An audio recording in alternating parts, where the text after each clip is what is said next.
سورہ الشعراء شروع ہو رہی ہے۔ الشعراء، شعراء شاعر کی جمع ہے، شاعر کی جمع شعراء آتی ہے۔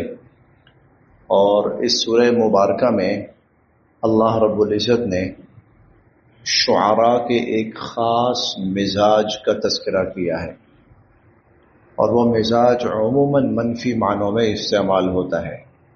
اسی نسبت سے اس سورت کا نام سورہ الشعراء ہے، اور وہ بالکل آخر میں، آخری آیات میں وہ تذکرہ آئے گا۔ والشعراء يتبعهم الغاوون ألم تر أنهم في كل واد يهيمون وأنهم يقولون ما لا يفعلون۔ حضور علیہ الصلوۃ والسلام پہ شاعر ہونے کا الزام لگایا جاتا تھا کہ یہ تو شاعر ہیں، اشعار کہتے ہیں۔ تو اللہ رب العزت نے شعراء کا تذکرہ کیا کہ عمومی طور پر شعراء کا جو مزاج ہوتا ہے وہ حقیقت پسندانہ نہیں ہوتا، بلکہ وہ تخیلانہ ہوتا ہے، تصورانہ اور تخیلانہ۔ اور فی کل وادی یہیمون، وہ ہر وادی کے اندر ایسے ہی بھٹکتے پھرتے ہیں۔ تخیل ہوتا ہے نا، تخیلاتی زیادہ تر ہوتا ہے شعراء کا، جبکہ قرآن کریم جو ہے اور وحی جو ہے وہ تو ٹھوس حقیقت پر اور زمینی حقائق پر مشتمل ہے، زمینی اور آفاقی حقائق پر مشتمل ہے۔ اس لیے یہ کہنا کہ حضور علیہ الصلوۃ والسلام کا کلام شاعری ہے، یہ بالکل بے حقیقت بات ہے۔ شروع کرتے ہیں جی۔ اس سورہ مبارکہ میں ایک مخصوص انداز میں اور ایک ردھم کے ساتھ پچھلی اقوام کا تذکرہ ہے، بس تقریباً بس یہی اہم مضمون ہے، ایک خاص انداز میں۔ اور چونکہ ہم نے یہ مضامین بار بار پڑھے ہیں، اسی لیے اگر اس کا صرف ترجمہ بھی چلتا رہا تو وہ بھی کافی ہے، انشاءاللہ باقی مفہوم خود بخود واضح ہیں۔ اعوذ باللہ من الشیطان الرجیم، بسم اللہ الرحمن الرحیم۔ طاسیم میم، حروف مقطعات، طاسیم میم حروف مقطعات۔ تل کا یہ آیات ہیں الکتاب المبین، ایک روشن کتاب کی۔ تل کا آیات الکتاب المبین، یہ ایک روشن کتاب کی آیات ہیں۔ لعلک، شاید کہ آپ، باخعن، ہلاکت میں ڈال دیں، نفسک، اپنے آپ کو۔ لعلک باخعن نفسک، شاید کہ آپ اپنے آپ کو ہلاکت میں ڈال دیں، اللہ، اس بنا پر کہ لا یکونو، نہیں ہیں یہ لوگ، مؤمنین، ایمان لانے والے۔ شاید آپ اپنے آپ کو ہلاکت میں ڈال دیں اس بنا پر کہ یہ لوگ ایمان نہیں لا رہے۔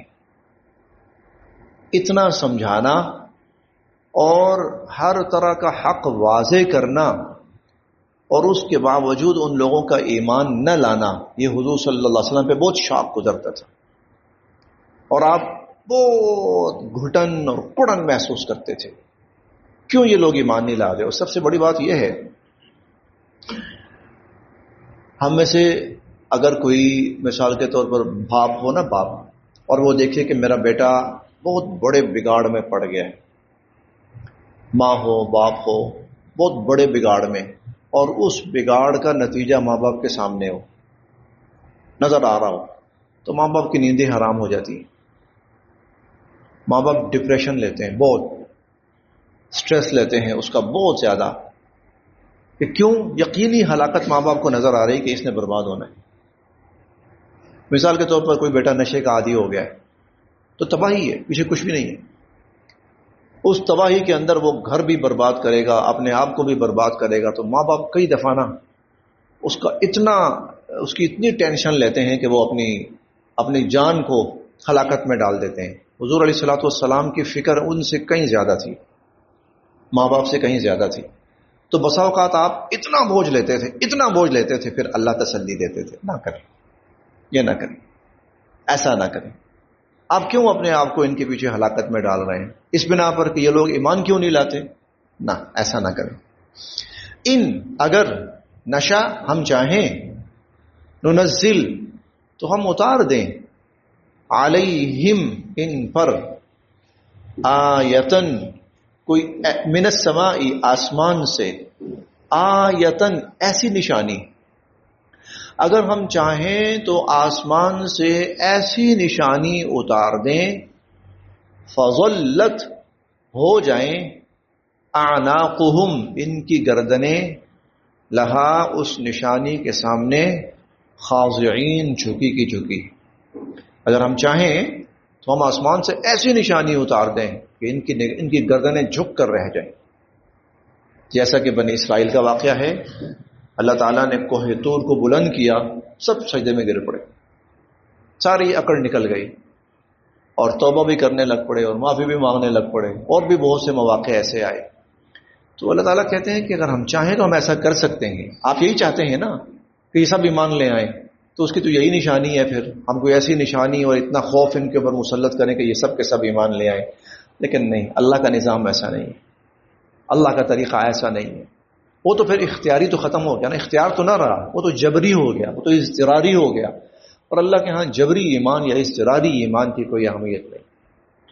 وما اور نہیں، یاتیہم آتی ان کے پاس، من ذکرن کوئی نصیحت، من الرحمن رحمان کی طرف سے، محدثن نئی، جو بھی رحمان کی طرف سے کوئی نئی نصیحت ان کے پاس آتی ہے، جو بھی رحمان کی طرف سے کوئی نئی نصیحت ان کے سامنے آتی ہے، الا تو یقیناً ایسا ہوتا ہے، کانو یہ ہو جاتے ہیں، عنہ اس سے، معرضین منہ موڑنے والے، تو یہ اس سے منہ موڑ لیتے ہیں، اس کو نظر انداز کرتے ہیں، اس سے رخ پھیر لیتے ہیں۔ فقد یقیناً، کذبوا یہ جھٹلا چکے، فقد کذبوا یہ لوگ جھٹلا چکے۔ اب یہ جو انداز ہے نا اس سورت کا، یہ بتا یہ رہا ہے کہ یہ سورت مکی دور کے آخر میں نازل ہوئی۔ انشاءاللہ ہم آگے پڑھیں گے نا تو وہاں پر بھی یہ منظر واضح ہوگا، مکی دور کے آخر میں، کہ بھائی آپ نے بتیرا سمجھا دیا، لیکن انہوں نے صرف آپ کو جو جواب دیا ہے وہ انکار اور تکذیب کی صورت میں دیا۔ فقط کذبوا یہ جھٹلا چکے، فقط فسیأتیہم بس اب آنے ہی والے ہیں ان پر، انباء احوال یا انجام، ما کانوا بہ یستہزئون ان چیزوں کا جن کا یہ مذاق اڑا رہے تھے، جن چیزوں کا انہوں نے آج تک مذاق اڑایا، اب اس کا انجام اور اس کی حقیقتیں ان کے سامنے آنے ہی والی ہیں۔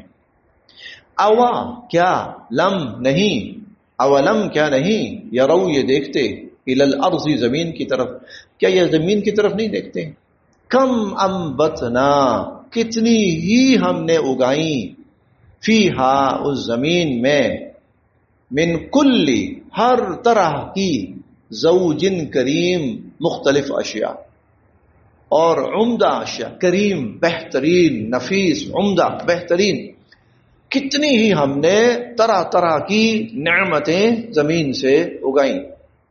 اچھا یہ ان کو کہا جا رہا ہے کہ جن کے سامنے ابھی زمین سے اتنا کچھ نہیں اگتا، ان کو کہا جا رہا ہے۔ مکہ ہے نا، تو مکہ تو پہاڑی علاقہ ہے، وہاں تو کوئی اتنی پیداوار نہیں ہوتی۔ چلو طائف آپ کہہ سکتے ہیں کہ وہ پھر زرخیز علاقہ ہے کسی حد تک، طائف قدر مدینہ بھی بہتر ہے، قدر طائف بہت بہتر ہے، لیکن مکہ تو بالکل چٹیل ہے، وہاں تو اتنا کچھ نہیں نکلتا۔ تو ان کو اگر اللہ کہہ رہے ہیں دیکھو ہماری زمین سے اگنے والی ہر نعمت تمہارے لیے، زیادہ تر کھجور اگتی تھی، کچھ باغ بھی ہوتے تھے چھوٹی تھوڑا بہت، لیکن زیادہ تر وہاں کھجور تھی۔ اب اندازہ لگائیں کہ ہم جن کے سامنے زمین سے اللہ کی کروڑوں نعمتیں نکلتی ہیں، ہمارے لیے کتنا ضروری ہے ایمان اور شکر۔ ان کے سامنے تو صرف معدنیات نہیں نکلتی تھیں، ان کے سامنے صرف اور صرف زمین سے پیداوار نکلتی تھی، زرعی پیداوار، بس ان کے سامنے معدنیات نہیں نکلتی تھی۔ ہمارے سامنے تو ہزاروں قسم کی معدنیات الگ نکل رہی ہیں، پیداوار الگ نکل رہی ہے، اور جو پیداوار ہمارے زمانے میں اب نکل رہی ہے تصور بھی نہیں تھا۔ تو ہمیں تو ان سے کہیں زیادہ اللہ کی قدرتوں پر ایمان رکھنا چاہیے اور شکر بجا لانا چاہیے. اولم یروا الی الارض، کیا یہ دیکھتے نہیں ہیں زمین کی طرف؟ کم انبتنا فیہا من کل زوج کریم، کتنی ہم عمدہ اور بہترین چیزیں ہم زمین سے اگاتے ہیں. ان فی ذلک، بے شک اس میں لآیہ، اللہ کی قدرت کی بڑی نشانی ہے.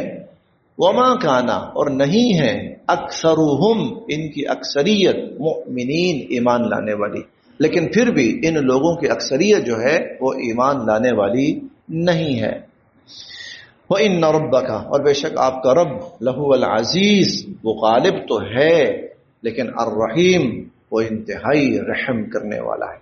یعنی اگر اکثریت ایمان لانے والی نہیں ہے تو پھر دفع کیا جائے، ان کو ختم کیا جائے، اڑا دیا جائے، مار دیا جائے، کیوں ان کو باقی رکھا جائے؟ تو اللہ فرماتے ہیں کہ نہیں، وہ جو رب ہے نا وہ ہے بڑا مہربان، اسی لیے وہ اپنی مہربانی کی بنا پر، بے شک وہ عزیز ہے، ختم کر سکتا ہے، لیکن وہ الرحیم بھی ہے، اس لیے اپنی رحمت کی بنا پر ان کو باقی رکھے ہوئے. وَإِذْ، اور جب، اب وہ واقعات شروع ہو گئے. وَإِذْ، اور جب، نادا، پکارا، ربو کا، آپ کے رب نے، موسیٰ، حضرت موسیٰ علیہ السلام کو، اور جب آپ کے رب نے حضرت موسیٰ علیہ السلام کو پکارا، انِئْتِی، کہ آپ جائیے، القوم الظالمین، ظالم قوم کے پاس، قوم فرعون، جو کہ فرعون کی قوم ہے، فرعون کی ظالم قوم کے پاس آپ جائیے. الا یتقون، وہ ڈرتے کیوں نہیں ہیں؟ وہ اتنے ظالم ہو گئے ہیں، اتنے نڈر ہو گئے ہیں، اتنے بے خوف ہو گئے ہیں، ڈرتے کیوں نہیں ہیں؟ ان کو ڈرائیے، جا کر ان کو جا کر نصیحت کیجیے، ان کو سمجھائیے. قال، موسیٰ علیہ السلام فرمانے لگے، ربی، میرے رب، انی اخاف، میں ڈرتا ہوں، ان یکذبون، کہ وہ مجھے جھٹلا دیں گے، میری بات ہی کوئی نہیں سنے گا، میری بات ہی کوئی نہیں مانے گا. وَيَضِيقُ، اور تنگ پڑتا ہے، صدری، میرا سینہ، اور میرا سینہ تنگ پڑتا ہے. وَلَا يَنطَلِقُ، اور روانی سے بول نہیں پاتی، لسانی، میری زبان. موسیٰ علیہ السلام کی زبان میں تھوڑی سی لکنت تھی، اس لیے جو دعائیں مانگی تھی نا شروع میں، ان میں سے ایک یہ بھی تھی کہ رب اشرح لی صدری ویسر لی امری واحلل عقدۃ من لسانی، اللہ میری زبان کی جو لکنت ہے اس کو ختم فرما دیجیے، یفقہوا قولی، تاکہ لوگ میری بات سمجھ پائیں. تو ولا ينطلق لسانی، تو میری زبان روانی سے بول نہیں پاتی، گفتگو نہیں کر پاتی.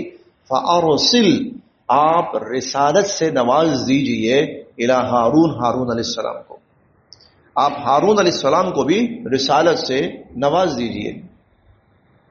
وَلَهُمْ، اور ان کی طرف سے، عَلَيَّ، مجھ پر، ذنبٌ، ایک مقدمہ بھی ہے، اور ان کی طرف سے مجھ پر ایک مقدمہ بھی ہے، جس کی تفصیل 20ویں پارے میں آئے گی. موسیٰ علیہ السلام سے نادانستگی میں ایک شخص کا قتل ہو گیا تھا.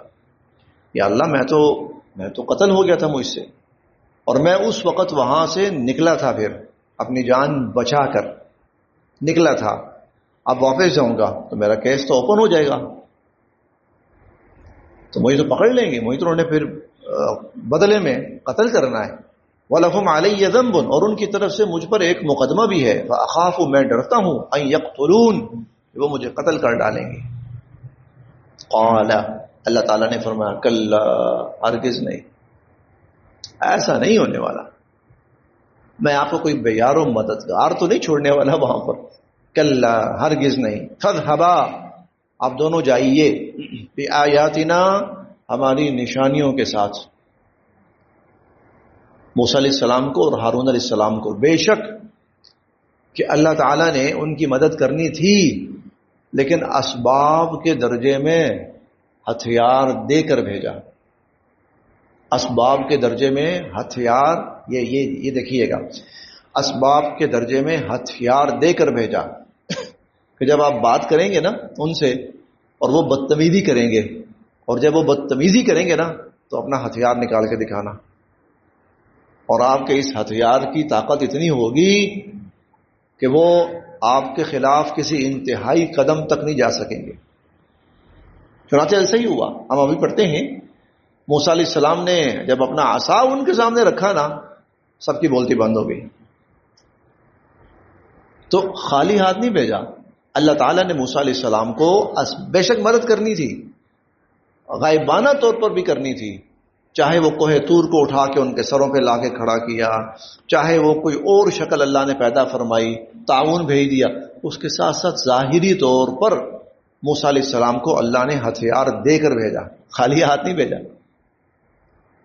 کیونکہ ظالموں کے پاس جا رہے ہیں نا، ظالموں کے پاس اللہ نے یہ بات نا بڑی سمجھنے والی ہے. ظالموں کے پاس اللہ نے خالی ہاتھ نہیں بھیجا موسیٰ علیہ السلام کو کہ موسیٰ جاؤ اور ایسے خالی آ جاؤ. نہیں، زمین دنیا جو ہے دار الاسباب ہے، اسی لیے اسباب کے درجے میں موسیٰ علیہ السلام کو ہاتھ میں ہتھیار دیا کہ یہ لو بھائی، یہ 2 ہتھیار ہیں، اور یہ 2 ایسے ہتھیار ہیں، ان ہتھیاروں کے ہوتے ہوئے، ان ہتھیاروں، یہ 20ویں پارے میں ہم پڑھیں گے کہ میری ان نشانیوں کے ہوتے ہوئے وہ قریب نہیں پھٹکیں گے. چنانچہ ایسا ہی ہوا. موسیٰ علیہ السلام نے پہلی دفعہ جب ان کے سامنے عصا اور ید بیضا پیش کیا، اس کے بعد وہ انتہائی قدم نہیں اٹھا سکے موسیٰ علیہ السلام کے خلاف. ورنہ 2 آدمی، یہ کون سی مشکل بات ہے، اٹھاؤ بھائی، پھینک دو ان کو. لیکن جب وہ 2 چیزیں دیکھی نا ان کے سامنے، وہ سارے ڈر گئے کہ بھائی کوئی انتہائی قدم اٹھانا نا وہ ہمیں نقصان پہنچائے گا. اچھا، فَاذْهَبَا بِآيَاتِنَا، میری یہ 2 نشانیاں لے کے جاؤ، اِنَّا، بے شک ہم، مَعَكُمْ، تمہارے ساتھ ہیں، مستمعون، سن رہے ہیں. فَأْتِيَا، جاؤ، فرعون کے پاس، فَقُولَا، اور اسے کہو، اِنَّا، بے شک ہم، رسول ہیں، رب العالمین، تمام جہانوں کے پروردگار کے. ہم تمام جہانوں کے پروردگار کے رسول ہیں. انبیاء کو جو معجزات دیے جاتے ہیں وہ اس لیے دیے جاتے ہیں. اگر موسیٰ علیہ السلام کے پاس، میں اسباب کے درجے میں بات کر رہا ہوں، موسیٰ علیہ السلام کے پاس ید بیضا اور عصا نہ ہوتا نا، فرعون نے کبھی بات نہیں سننی تھی، اور جاؤ بھائی ٹائم نہیں ہے ہمارے پاس. اگر یہ اسباب نہ ہوتے موسیٰ علیہ السلام کے پاس، ہارون علیہ السلام کے پاس نہ ہوتے نا، کبھی بات نہیں سننی تھی. لیکن حضور علیہ الصلوۃ والسلام جب معجزات آپ کے ہاتھ پہ ظاہر ہوتے تھے نا، آپ کے جو دشمن ہوتے تھے وہ پیچھے ہٹ جاتے تھے. اور بھائی ہماری جان خطرے میں یہاں پر وہ بڑا معروف واقعہ ہے نا کہ ایک شخص، وہ ابو جہل کا مقروض تھا، یعنی ابو جہل اس کا مقروض تھا. ابو جہل نے اس کے پیسے دینے تھے، نہیں دے رہا تھا، ٹال مٹول کرتا تھا. کسی نے اسے کہا محمد صلی اللہ علیہ وسلم کے پاس جاؤ، اور ویسے مذاق میں کہا جاؤ ان کے پاس جاؤ، ٹھیک ہے، ان سے کہو ابو جہل سے نا تمہارے پیسے نکلوا دیں. اس کو نہیں پتا تھا، انجان تھا، وہ چلا گیا حضور علیہ الصلوۃ والسلام کے پاس. تو آپ نے فرمایا چلو بھائی ٹھیک ہے، آؤ میں چلتا ہوں تمہارے ساتھ، تمہارا مسئلہ حل کرنے کی کوشش کرتے ہیں. آپ گئے، ابو جہل کا دروازہ کھٹکھٹایا تو وہ باہر نکلا. آپ نے فرمایا بھائی تم نے اس کا دینا ہے، جو بھی دینا ہے دو، واپس کرو، کیوں تنگ کر رہے ہو اس کو. وہ خاموشی سے گیا اور جو بنتا تھا وہ لا کے اس کو دے دیا. لوگوں نے یہ دیکھا منظر، بڑے حیران ہوئے، اس کو کیا ہوا ہے؟ حضور علیہ الصلوۃ والسلام کے ساتھ یہ معاملہ اس طرح، یہ تو ممکن ہی نہیں ہے. تو یہ کیا ہوا؟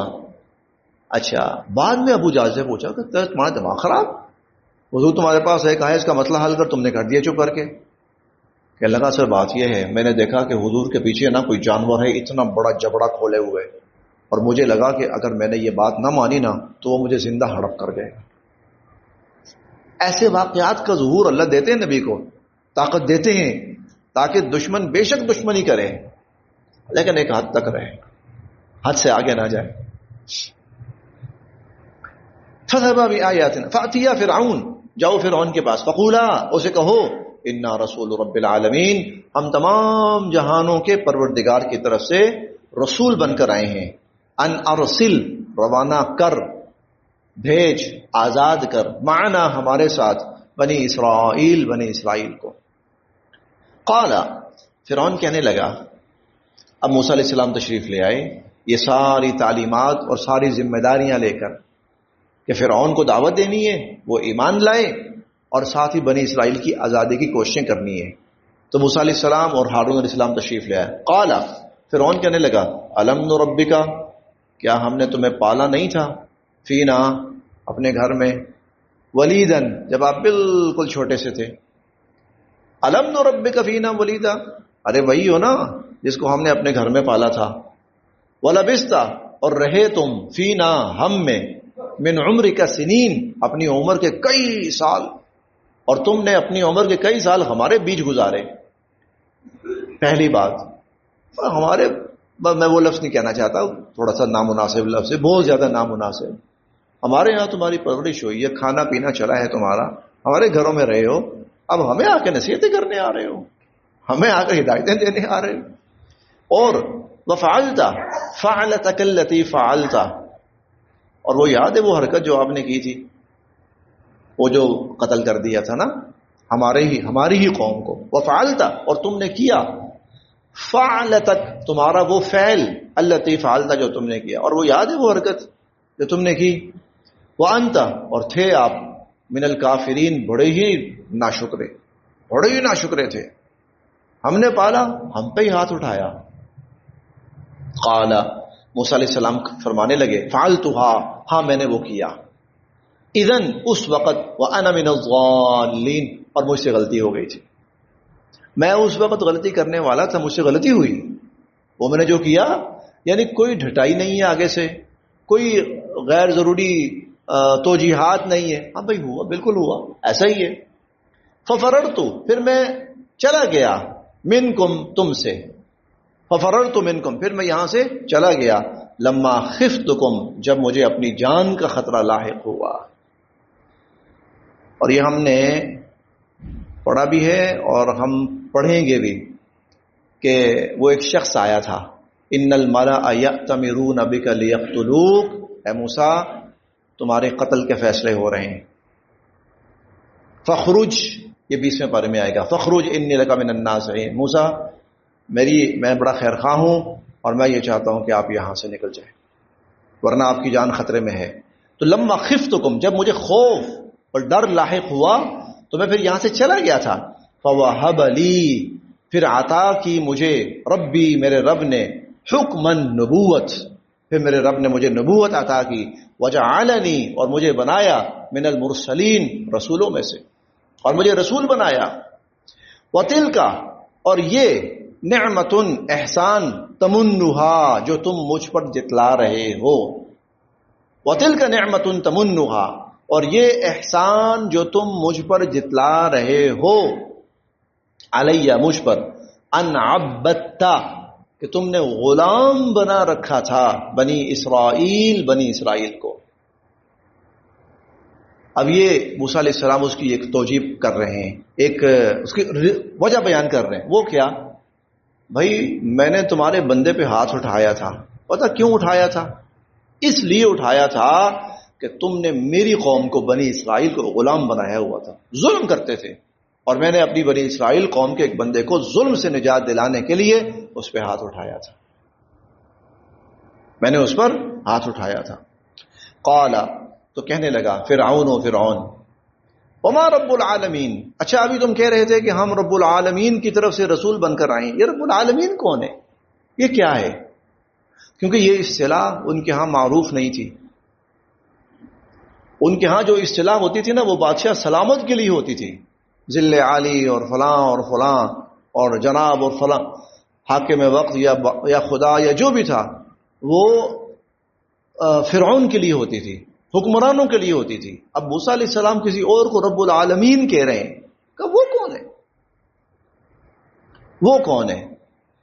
وما رب العالمین، یہ جو آپ کہہ رہے ہو رب العالمین یہ کیا ہے؟ قال موسیٰ علیہ السلام فرمانے لگے، رب السماوات والارض، وہ جو رب ہے آسمانوں کا اور وہ رب ہے زمینوں کا، وما بینہما اور جو کچھ ان دونوں کے درمیان میں ہے ان کا بھی رب ہے، ان کنتم موقنین اگر تم یقین کرو تو وہ رب العالمین کون ہے؟ جو آسمانوں اور زمینوں کا رب ہے.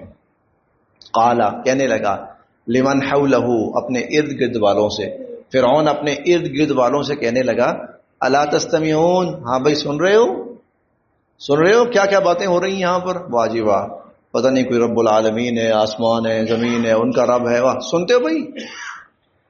قال موسیٰ علیہ السلام فرمانے لگے، ربکم وہ تمہارا بھی رب ہے، وَرَبُّ آبَائِكُمُ الْأَوَّلِينَ، اور تمہارے جو پہلے باپ دادا گزرے وہ ان کا بھی رب ہے.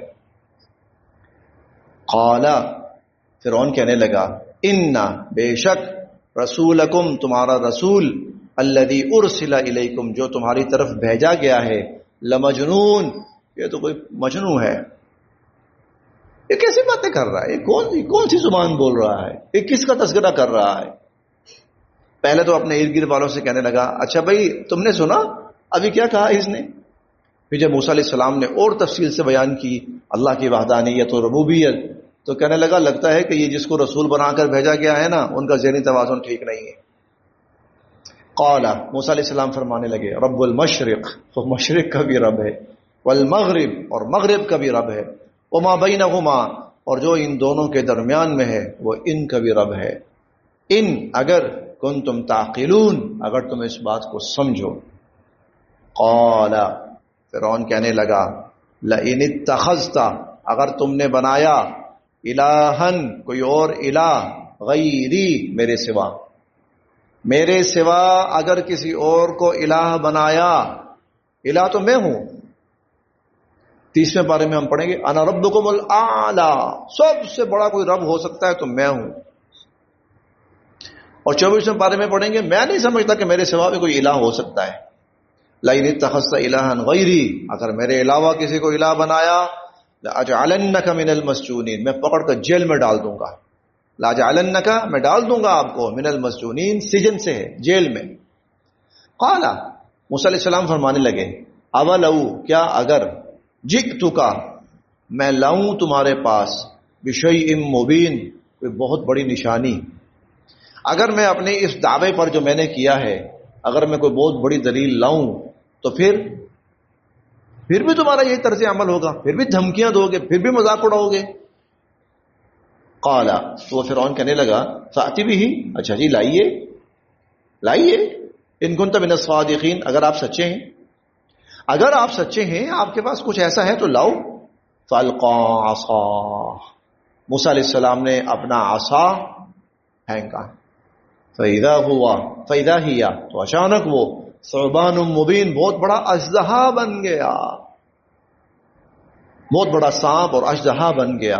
وَنَزَعَ يَدَهُ، اور موسیٰ علیہ السلام نے اپنی بغل میں ڈال کر اپنا ہاتھ نکالا. فَإِذَا هِيَ، تو اچانک وہ، بَيْضَاء، چمکتا ہوا نظر آ رہا تھا، لِلنَّاظِرِينَ، دیکھنے والوں. یہ تھی وہ چیز جس نے پھر ان کے اوسان خطا کر دی. یہ کیا ہے؟ ابتدائی طور پر ذہن میں آیا کہ شاید کوئی جادو کا معاملہ ہے، تو اگلے سبق میں ہم پڑھیں گے. انہوں نے کہا کوئی جادو ہے تو پھر ٹھیک ہے، ہم بھی مقابلہ کرتے ہیں. تو جب مقابلے پہ آئے تو جادوگروں نے تو ہتھیار ڈال دیے. انہوں نے کہا نہیں جناب، جادو نہیں ہے، یہ اس سے بہت اوپر کی چیز ہے. تو یہ وہ چیز تھی. دیکھیں یہ جو دو نشانیاں تھیں نا، اصل میں انہوں نے وہ سارے اوسان بھی خطا کیے اور ان کو لمٹ میں رکھا. بس آج یہاں تک. صدق اللہ العظیم.